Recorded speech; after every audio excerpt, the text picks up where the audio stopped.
Welcome to Standard Chartered Money Insights, a podcast series by Standard Chartered Bank that brings you market views and insights on the go.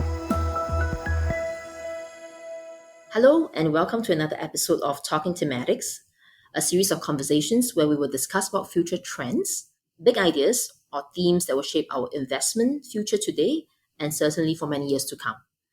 I'm Audrey Goh, and with me today I have Davide Serra, CEO of Algebris Investments, a global asset management boutique firm which manages long-only and hedge strategies across multi-assets and now manages over $20 billion of assets globally. So welcome, David. Thank you. Now, I feel like we've been talking a lot about inflation in recent months and even year because of supply chain bottlenecks, higher commodity prices, as well as concern over reopening, driving even higher demand. I think if we look at what's been happening around the world, certainly inflation has been a big topic among investors as well as central bankers.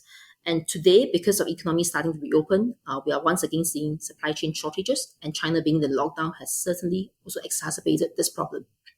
And if we add into this mix the recent crisis that we've seen in the Ukraine-Russia war, this basically looks like turning a bad situation to something even worse. With I think overnight we've seen Russia cutting gas supplies to Poland as well as Bulgaria in Eastern Europe. So, from your perspective, how do you see the situation in Ukraine-Russia war playing out, and how does that impact your macro view of the world? So, first of all, the Russia-Ukraine war, it's really a sea change. The reason is because, if you think about it, Europe had two world wars in the 20th century. And the European Union, the euro itself, were a project based for peace and political stability. The Russian aggression on Ukraine, it's basically motivated, in our view, because the Donbas region has about $7.5 trillion of metals. They have palladium, iron ore, copper. They have materials and metals which are valuable for the green transition. And Russia economy, it's 100% dependent on export of oil and gas, nothing else. And as oil and gas over the next 10 to 20 years will end up being liability rather than assets, basically the Russian economy will crumble. So they need to diversify, and unfortunately the way they're doing it is by starting a war. This will have profound implications. The first one is that Germany has decided to rearm itself. Economically, it's positive because it means more tech investments and basically be more self-sufficient, and also more debt. So Germany has cancelled their approach of zero debt, the so-called Schwarze Null, basically has been totally changed.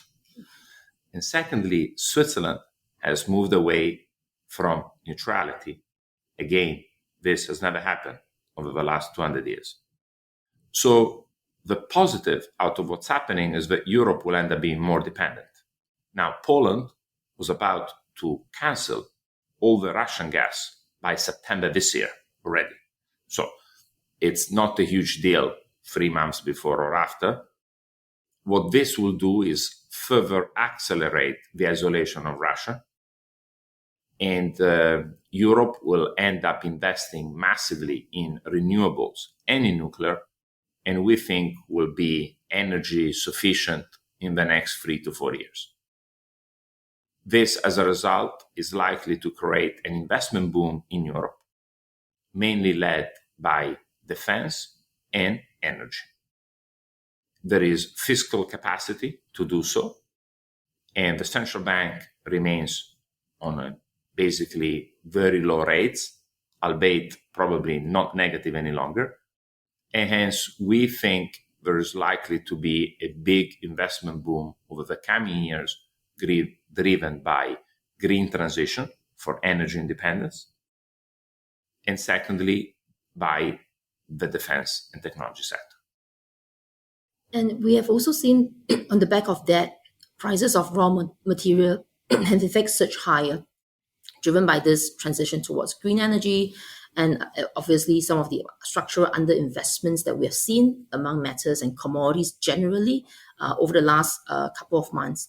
And as a result of that as well, we've also seen countries in a bid to secure energy security actually hastening their transition towards renewables as well as alternative energies.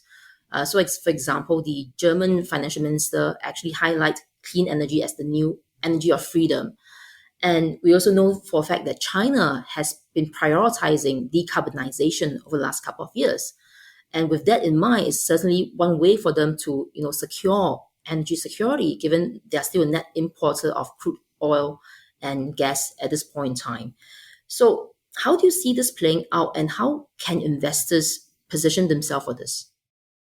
It's a very good topic. So first of all, what we need to consider, big picture, is that every year on planet Earth, we humans right now are consuming about 1.7 times the renewable capacity of our own planet. So it's like, we have one meal, but we're eating 1.7 meal each day. It's clearly not sustainable. So what this is leading is shortage of every renewable material: food, water, clean air, biodiversity. In all this, it's driven by an excessive consumption of carbon fossil fuel, which has increased CO2 and the temperature in the atmosphere. This has happened through the planet life cycle. So the only way is to cut carbon fuel. There is no other way out. And anyone that has been in a museum would have seen fossil. Yeah, twice on planet Earth, life has been extincted. Every time is because the average temperature of the planet has moved by more than ±3. We have ended the period of basically stability in temperature about 10 years ago. That's what paleontologists tell us. And hence, the whole planet needs to go towards a sustainable energy source. China is at the forefront because they have long-term planning, and this will further accelerate. Now, the best way to invest, I think, first of all, is hence, there are two ways. One way is to position yourself on what are the commodity which will be needed for this green transition. And basically means long-term, less oil and gas, which will be negative, and positive, all the metals that allow green transition. So basically capture wind, solar, fundamentally, in order to create energy. The second is to invest in all the technology sector that facilitates this green transition. And basically anything from battery, recycling material, and basically reutilizing what we currently have. In this, Europe, it's at the forefront for a simple reason. Europe has no oil and gas, which is why it imports it from Russia and the Middle East. But secondly, it's the largest exporter in the world, together with China and the United States, and has a massive industrial manufacturing base. And hence the capacity of being energy frugal and basically have low consumption of energy has always been at the hallmark, because it didn't have it. I think the best example, if you think about it, take the average car in Europe. It has 50% less horsepower than the average American car. Wow. Yep. That's really interesting. So basically, because it doesn't have cheap oil and gas, it cannot basically waste energy. It can't.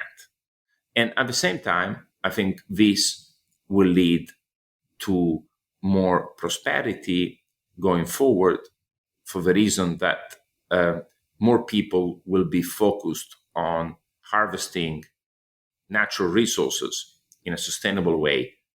And in particular across Europe, you have Southern Europe, which is, let's say, some countries at the same level of North Africa. There's plenty of sun. Yep. And on the north side, because of the rough seas and the North Seas, plenty of wind. So renewable will be able to go from about 10-15% today to about 30-35%, and the rest will come through diversified sources. Now, short term, unfortunately, this is happening globally. People will have to restart coal plants simply because if you had high energy dependence from gas and oil, short term, you need to replug what used to be the old way, which is using carbon. So if that's the case, then how do you approach ESG investing then? Because a lot of what we need to enable green transition today is in fact quite dirty or quite energy intensive, because you're talking about a big usage in base metals. You're talking about lots of energy needing to enable the extraction of the metals and for it to be converted into, I don't know, electric vehicles or even wind farms for that matter. So what is your framework when you think about incorporating green into your own portfolio or from an investor perspective? It's a very good question. So all our strategies are AAA rated by MSCI in ESG. And the reason is because fundamentally we finance the European banks and insurance that, because their own country and economies were not big in oil and gas simply because they didn't have it. Yep. Not because they didn't want to, it's they never had it. So it's very hard to finance what you don't have. So, for example, I always give an example that the JP Morgan oil and gas portfolio, it's almost as big as all of Europe put together. But you see, America is the number one energy exporter country in the world. In Europe, it's 100% dependent on other people. So you're not financing what you don't have. That then what matters is you're financing for what? And hence, today, the energy usage is towards something better. So, for example, we have been decommissioning coal already for 5-7 years. We've been asking all our companies to have a clear net zero target. And you'll be surprised how many people don't even know their own emission. So, for example, we calculate emission directly and indirectly. And as long as everyone has a goal to net reduction of the overall impact, this is what everybody has to work towards. We even price equity and credit based on overall carbon footprint of each of the underlying assets. Clearly, it's done only thanks to the fact that the central banks so far have been at the forefront. So if you think about it, the number 2 sector in sustainable is actually the financial sector, for a simple reason, because it doesn't have plans. Yeah. And that's where central banks and politicians have put the pressure as regulators. Now, it's obvious, think about it in Standard Chartered, as you don't run any steel plant, you don't run any chemical plant, don't run any energy plant, we cannot be, as financier, the solution. The only thing we can do is help financing the transition. And that means towards something better. That means more energy efficient, less carbon fossil utilization. That's it. So there's only 2 ways you work it. Less energy intensive and less carbon fossil fuel.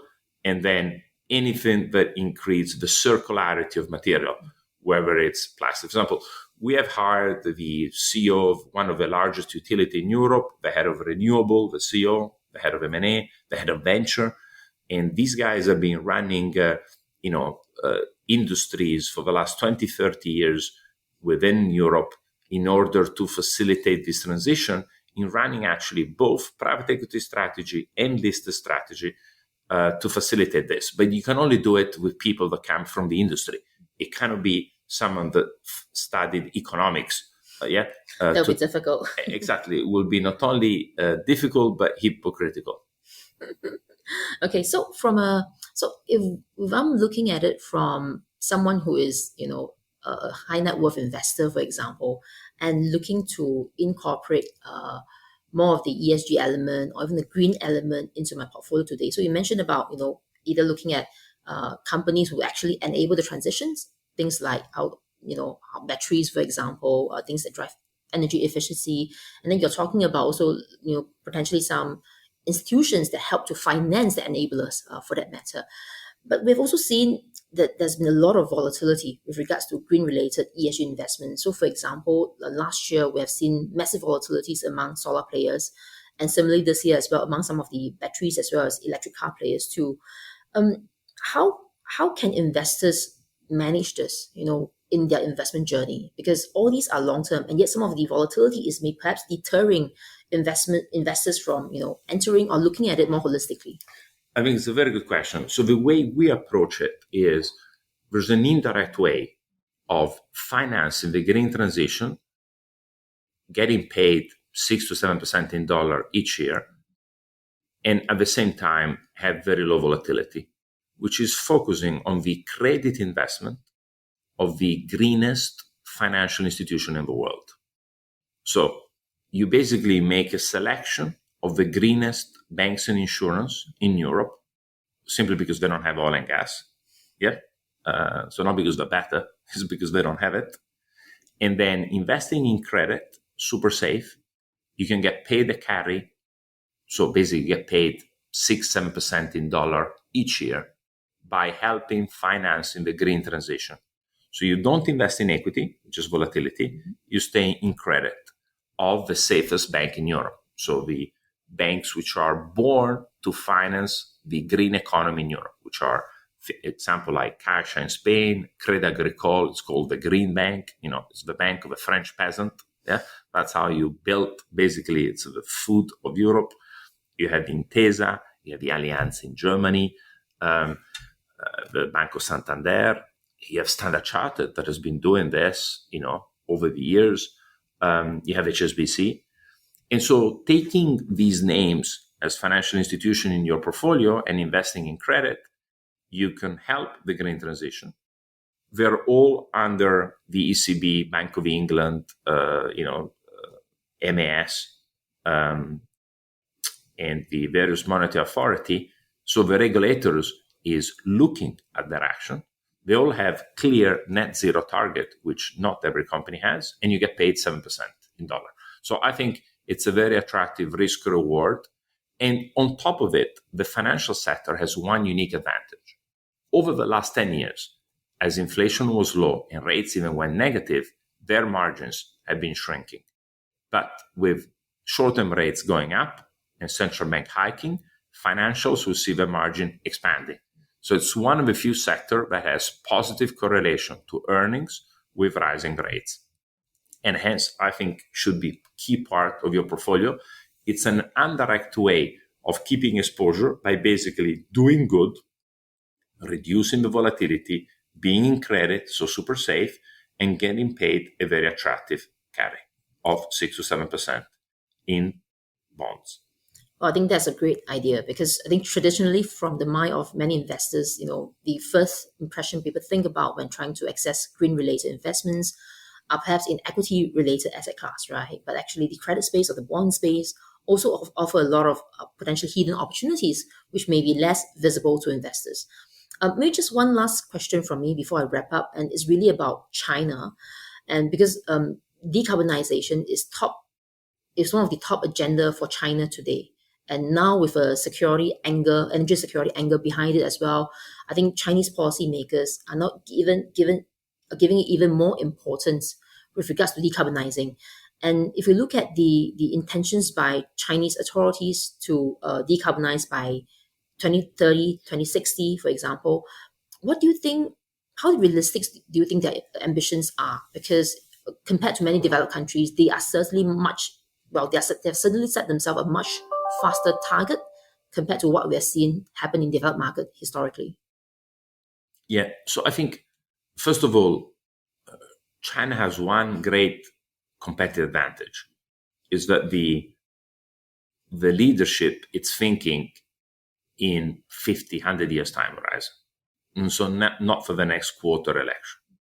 That means on climate action, they've been at the forefront of what Europe has understood is the key priority, also because it's wealthy and hence can afford it, while many emerging markets just can't afford the transition. Let's be clear, if you do not want to pollute, it costs money. It's cheaper to take your garbage and throw it out of the window than to build a recycling plant and recycle your pollution.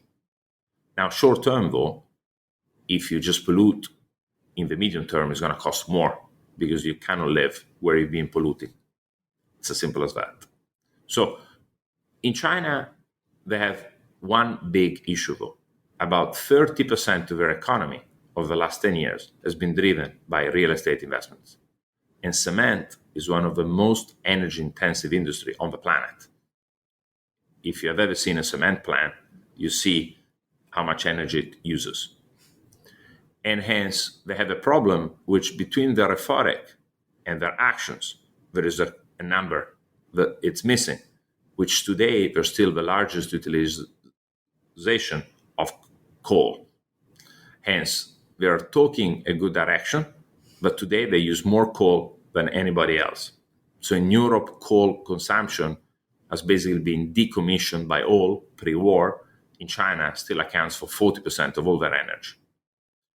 And because though of the capacity of China to make long-term planning, I think the speed of adjustments will be fast.